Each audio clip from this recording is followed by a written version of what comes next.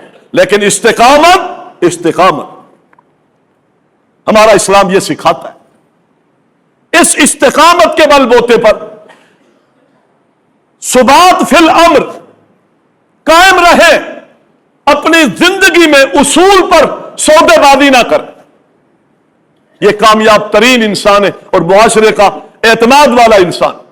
اپنے اصولوں پر سودے بازی نہیں، ٹھیک بات کہہ دیں، کھری بات کہہ دیں، سچی بات کہہ دیں، کہنے کا اسلوب اچھا ہو، ملامت سے نہ ڈریں، آپ کامیاب ہیں۔ رسول اللہ صلی اللہ علیہ وسلم کی زندگی ہمیں یہ سبق سکھاتی ہے۔ بنو ثقیف کے لوگ آئے نبی صلی اللہ علیہ وسلم کے پاس اور انہوں نے کہا کر ہم اسلام لاتے، لاؤ بھائی اسلام، لیکن کچھ شرائط ہے۔ کیا شرائط ہے؟ شرائط یہ ہے کہ ہم جو بت ہے ہمارے بنو ثقیف قبیلے میں ربا بت کے نام سے مشہور تھا، وہ اس بت کو ہم نہیں توڑیں گے۔ زندگی ہو گئی اس بت کی عبادتیں کرتے کرتے اس کو رب کہتے، عقیدے بیٹھے ہوئے تھے دماغ میں کہ شاید اس کو نقصان پہنچایا تو ہمیں بھی بڑے نقصان ہو جائیں گے۔ اتنا جلدی شرک کی غلاظتیں صاف نہیں ہوتی۔ آپ صلی اللہ علیہ وسلم نے فرمایا نہیں، یہ نہیں ہو سکتا، اس پر کوئی کمپرومائز نہیں ہے، وہ بت بھی تمہارے اندر رہے اور تم توحید کا اقرار بھی کرو، یہ کیسے ہو سکتا؟ اللہ اکبر! آج توحید کا اقرار کرنے والے کتنے بت سنبھالے بیٹھے، کس کس نام کی دہائیاں دے کر اپنی حاجتیں، اپنی پریشانیاں، اپنی محتاجگیاں مخلوق کے سامنے پیش کر۔ آپ نے قبول نہیں کیا، اللہ کو مانا ہے تو پھر اپنی زندگی کے سارے امور کو اپنے اللہ کے سپرد کریں۔ نفع کا مالک وہی ہے، نقصان کا مالک وہی ہے، خیر اور بھلائیاں عطا کرنے والا وہی ہے۔ وَلِلَّهِ خَزَائِنُ السَّمَاوَاتِ وَالْأَرْضِ، زمین و آسمان کے سارے خزانے تیرے رب کے پاس ہیں۔ أَنْتُمُ الْفُقَرَاءُ إِلَى اللَّهِ، تم سب محتاج ہو اپنے رب کے۔ یہ قاعدہ تھا، انہوں نے کہا نہیں، کچھ کمپرومائز کرنی پڑے گی۔ کہا نا مکہ والوں نے کچھ کمپرومائز کر لو، آپ نے کہا نہیں۔ اللہ نے کہا وَدُّوا لَوْ تُدْهِنُ فَيُدْهِنُونَ، اے نبی خیال کیجئے گا، یہ بھی چاہتے ہیں کہ آپ ہلکی سی نرمی کریں، تھوڑے سے آپ ڈھیلے پڑ جائیں اور تھوڑے سے ہم ڈھیلے پڑتے ہیں۔ یا غور کریں ذرا بات پر، جو غلط خصلتوں پر ہے اس کا ڈھیلا پڑنا کوئی مشکل کام نہیں ہے، وہ تو ڈھیلا پڑ جاتا ہے، اس لیے کہ وہ ہے ہی غلط خصلت پر۔ اور جو اچھی خصلت پر ہے وہ اگر ڈھیلا پڑ جائے تو کتنے نقصان ہوتے ہیں۔ اور دیندار طبقہ بھی آج ڈھیلا پڑ جاتا ہے۔ محترم بھائیوں، یہ ڈھیلے نہ پڑا کرو۔ جہاں حدود اللہ کی بات ہو، جہاں احکام اللہ کی بات ہو، جہاں اللہ کے اوامر کی بات ہو، وہاں کوئی بھی موقع ہو استقامت قائم کیا کرو۔ کیا کریں؟ بچے ہیں کیا کریں؟ شادی کا موقع ہے کیا کریں؟ مجبوریاں ہیں کیا کریں؟ یہ ہمارے نبی کی سیرت نہیں ہے، یہ اسلام کے اصول اور اسلام کا مزاج نہیں ہے، مسلمان کا یہ مزاج نہیں، ڈھیلا نہیں پڑ۔ مجبوریاں، مدائن کے میدان میں سیدنا حذیفہ پیاسے تھے، پانی مانگا، اس دہقان سے جھوپڑے والے کو آواز دی پانی چاہیے، بہت پیاسا ہوں۔ وہ چاندی کے برتن میں پانی لے آیا، ہاتھ میں لیا، فرما بہی، اس پانی کو اور برتن کو زمین پہ پھینک دی۔ فرمایا کیا ہوا؟ فرمایا نہیں، پیاس برداشت کر لوں گا لیکن اس برتن میں پانی پینا برداشت نہیں ہے، اس لیے کہ یہ چاندی کا ہے اور چاندی کے برتنوں میں کھانے پینے سے میرے محمد نے منع کیا صلی اللہ علیہ وسلم۔ پیاس برداشت ہے